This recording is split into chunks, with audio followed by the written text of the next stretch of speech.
In light of the recent events surrounding Apex and the huge outrage against the Battle Pass changes, I decided to look at the evolution of cosmetics in Apex, and it turns out the Battle Pass changes shouldn't have been a surprise. Respawn have been slowly shifting the game into this negative direction for years, and it all starts off in Season 1, where Respawn added the Battle Pass to the game, because believe it or not, for the 2 months before Season 1, it was just called Pre-Season and there was no Battle Pass, and the cosmetics were extremely basic. Respawn probably weren't earning a lot of money. And after the first Battle Pass came out, Battle Passes saw a few minor changes, but never anything major until recently, but we'll get onto that later. After that, we had Season 2, which brought one of Apex's biggest controversies, and this controversy was based around a collection event called the Iron Crown event. The reason this event was very controversial is very interesting, and it's because you couldn't buy any of the skins in this event directly. Instead, you had to buy up to 24 $7 Apex packs to randomly get the item you want, which was bad because it forced you to gamble for skins you wanted, and on top of that, if you wanted the heirloom at the end of the event, you had to buy all 24 items in the event, and then after that,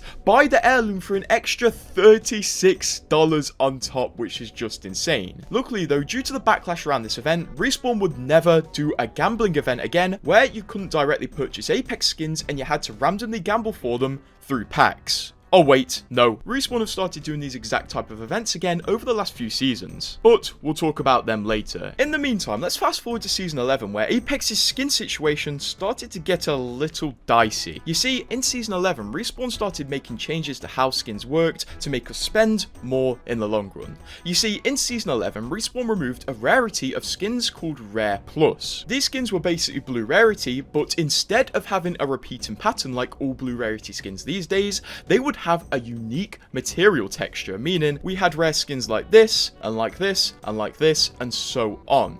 But for some reason, Respawn completely removed the Rare Plus tier, and then made all future Rare Plus skins Epic Rarity instead, so they completely killed off the Rare Plus rarity. This had some effects. For example, the starter packs went from looking like this to like this, because rare skins could now only be repeating patterns. On to Season 12, only one season later, and the changes keep getting worse. This season, Respawn discontinued Legend Editions and also removed all Legend Editions from the in-game store. If you're not aware, Legend Editions were literally $20 DLC packs for Apex that came with a legend skin, a matching weapon, a badge, a banner frame, and 1,000 Apex coins. So they were pretty bang for your buck. Unfortunately though, after Respawn discontinued them in Season 12, we only occasionally see them in the in-game store at a much worse price that, must I remind you, literally lies to you in the store about its original price. In Season 12, Respawn also introduced a brand new type of cosmetic called a prestige skin, and these were a new mythic item that you could also spend your heirloom shards on. Unfortunately, when they were announced, we had really high hopes for them,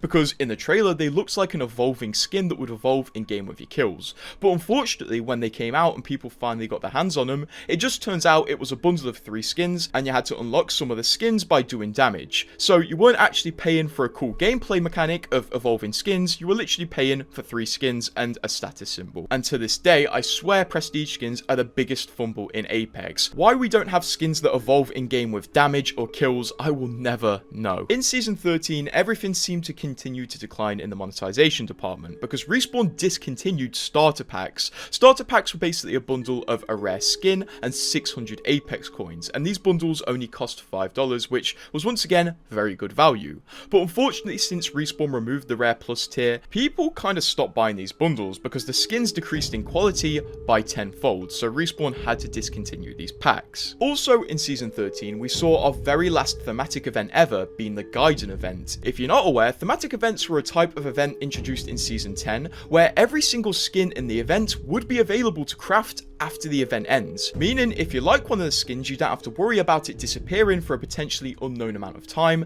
after the event finishes. Also, all thematic event items were available in normal Apex packs as well. Respawn probably discontinued thematic events because there was no FOMO, fear of missing out. People knew, even after the event ended, they would be able to get any of the skins they wanted simply by going into their skins list and crafting the skins. It didn't have the pressure of collection events where you didn't know if after the event ended, these skins would would ever come back to the game. On to the next season, which was Vantage's season, we actually got one good change. The level cap was increased from 500 to an amount you'll probably never hit. And with all the new levels and Apex packs that came from leveling up, now every single player was guaranteed to get a free heirloom if they grinded Apex enough, which was a pretty solid change and honestly a really needed one, because with the introduction of prestige skins, there was suddenly a demand for a lot more heirloom shards. On to the next season, which was season 15, stickers were released to the game, which were honestly one of the dumbest and most underutilized cosmetics added to the game, which kind of feels like a pattern now, because stickers could not be put on weapons or anything like that.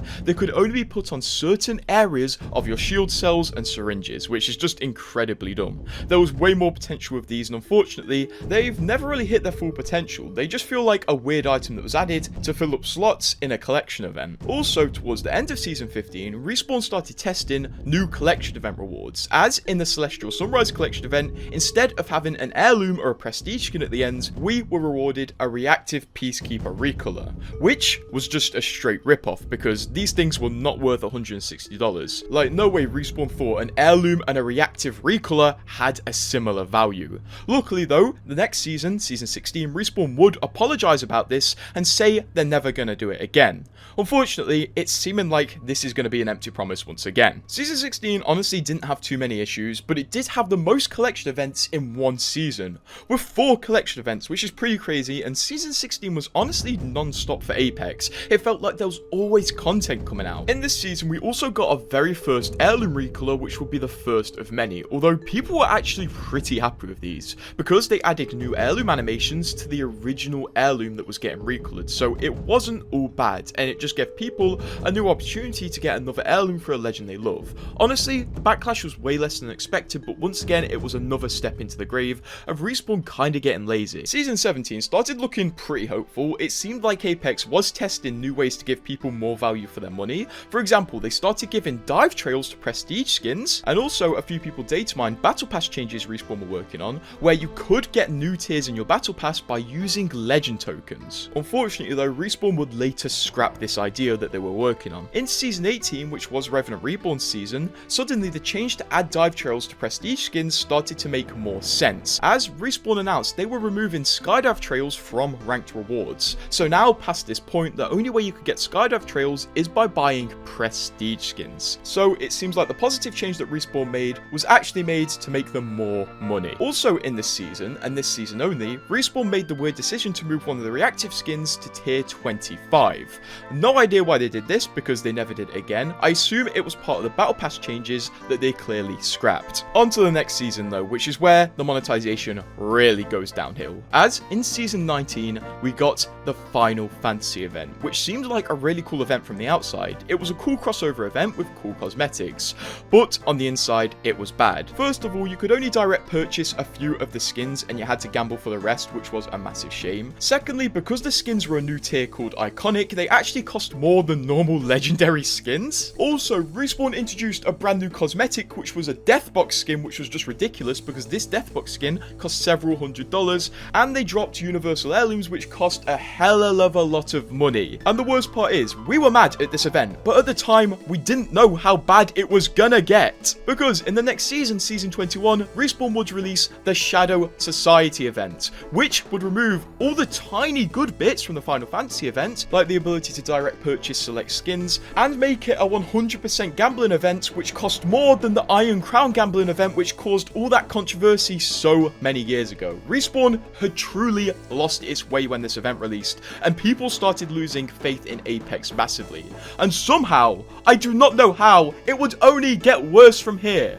Because with the launch of season 21, Respawn released a whole new completely useless currency, which could only be used to either upgrade a Cobalt guitar that you first of all had to buy with heirloom shards, or buy reactive skins for insane prices. And at the start of the season, they released a load of universal heirlooms which had the most predatory buying system ever. And if that wasn't enough that Respawn had supposedly scrapped heirlooms to make these things, also this season dropped with another milestone event. And this time, the milestone event didn't even have a cool universal heirloom as a reward. It was just a load of skins that you had to gamble for. And if that somehow isn't enough predatory monetization systems and currencies in Apex, Respawn revealed that with the launch of season 22, they were going to be dropping a new battle pass system, which split the battle pass into 2 battle passes per season, basically charging the players twice, and also removed the ability to buy the battle pass with Apex coins. You can now only buy the battle pass with straight up money, which is what the big Apex drama is about at the minute. Combined with the fact that it seems like the game is dying right now, Apex is looking very grim. But when you see all the drama surrounding the battle pass, don't just brush it off as people getting mad about one simple change. No, this has been a slow crawl of years of little changes to make us spend just that little bit more money, and truly the battle pass change was the straw that broke the camel's back. This has made people mad, and I'm glad it's getting big coverage, although I fear Respawn aren't going to revert this change. It's been a week since they announced this battle pass change, and they've said nothing about it. I fear for Apex's future, and hopefully Respawn do something right, because it feels like they're only doing wrong things now. Subscribe if you hope they do something right.